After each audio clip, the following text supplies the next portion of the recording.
I'm going to name this series Everything I Believe About Education Came from the Game of Golf. So, a couple years back, I had this aha moment playing golf with my dad that, wow, education and universal design really aligns with the game of golf. So, let's start with the basics.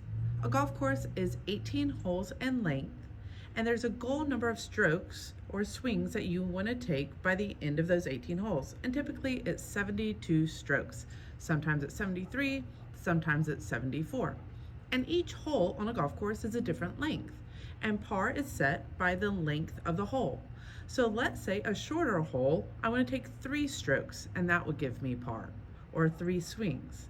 Another hole might be a little longer or a little more difficult, and that might be a par 5. And the goal is to get from the tee box where you start to the flag in the hole in 5 strokes, and that would give you par. Now, let's say if I take fewer strokes than what my goal is, that might be an eagle or a birdie. And if I take more strokes than the goal of par, that might be a bogey or a double bogey. So let's think about that in terms of education. We all have learning standards, and those learning standards are what we want students to achieve over the course of a year. Now, some standards are more difficult and some students find a little easier. And what students find easier or difficult is individual to that particular student. So a student can either be above standard, on standard, approaching standard, and then there are those that might be far below, just like my game of golf. But you can be at any level on any particular standard, just like me. I'll never make a 72 on 18 holes of golf, but on specific holes, I might be able to get par, or I might be able only to get a bogey or a double bogey. I've never seen an eagle in my lifetime. I've never been that high above, but I have made a birdie before.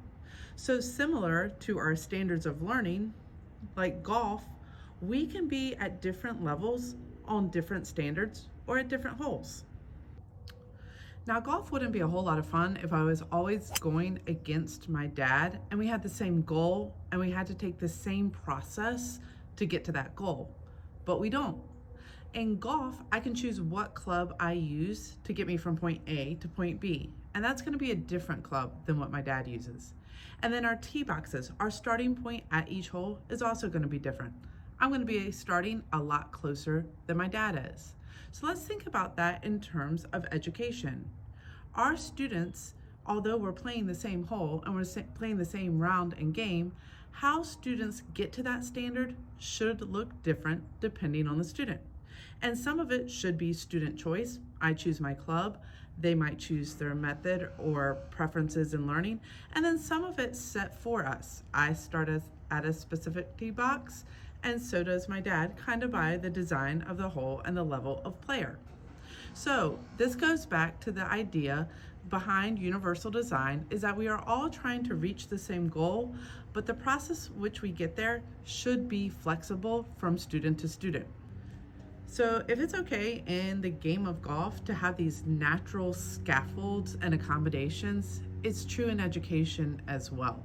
We should have these firm goals, flexible means attitudes with all of our students every day.